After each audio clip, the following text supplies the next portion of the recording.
Hi అండి, అందరికీ నమస్తే. Welcome to crazy blogs. ఈరోజు మన ఛానల్లో బెండకాయ మసాలా గ్రేవీ చేద్దాము. వీడియోలోకి వెళ్ళే ముందు మా ఛానల్ని సబ్స్క్రైబ్ చేసుకోండి, ప్లీజ్ లైక్ చేయండి. అలాగే రోటీలోకి, చపాతీలోకి, అన్నంలోకి, దేంట్లోకైనా ఈ గ్రేవీ చాలా బాగుంటుంది. ముందుగా స్టవ్ మీద ప్యాన్ పెట్టుకొని 2 టేబుల్ స్పూన్ల ఆయిల్ వేసి కొంచెం ఆవాలు, జీలకర్ర వేసుకుందామండి. సన్నగా కట్ చేసిన ఒక 3 పచ్చిమిర్చి, మీడియం సైజు ఉల్లిపాయలు సన్నగా కట్ చేసుకొని వేసుకుందామండి. కొంచెం కరివేపాకు వేసుకొని మూడింటిని కొంచెం బాగా ఫ్రై చేసుకుందాము. ఉల్లిపాయలు గోల్డెన్ కలర్లోకి వచ్చినాక అల్లం వెల్లుల్లి పేస్ట్ వేసుకొని పచ్చి వాసన పోయేంత వరకు ఫ్రై చేసుకుందామండి.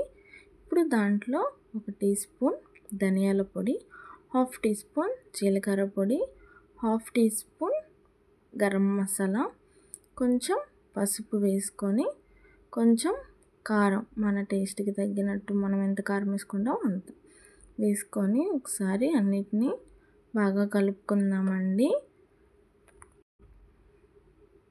ఇవి కొంచెం వేగాక మనం దాంట్లో ఒక 1/2 కప్పు పెరుగు వేసుకుందామండి. మనకి గ్రేవీ కన్సిస్టెన్సీ రావాలి కాబట్టి కొంచెం పెరుగు వేసుకుందాము. పెరుగు కొంచెం ఆయిల్లో మగ్గాక టమాటా ప్యూరీ వేస్తున్నానండి. టమాటా ముక్కలు కాకుండా ఇలా ప్యూరీ వేసుకుంటే మనకు కొంచెం గ్రేవీగా కొంచెం బాగుంటుంది కర్రీ. ఇట్లా టమాటా ప్యూరీ వేసుకోవాలి. టమాటా ఆయిల్లో కూడా చూడండి అలా మగ్గిపోయినాక ఆయిల్ పైకి వచ్చేసింది కదా. ఇప్పుడు దాంట్లోకి మనం జీడిపప్పు పేస్ట్ అండి. నేను జీడిపప్పుని ఒక 10 నిమిషాలు జీడిపప్పు నానబెట్టుకొని అలా మిక్సీ పట్టేసుకొని ఆ పేస్ట్ని వేసుకుందామండి. టేస్ట్ చాలా బాగుంటుంది జీడిపప్పు పేస్ట్ వేసుకుంటే. ఒకసారి కలిపేసుకొని మనకి టేస్ట్కి తగ్గినట్టు ఉప్పు వేసుకొని కలుపుకుందామండి.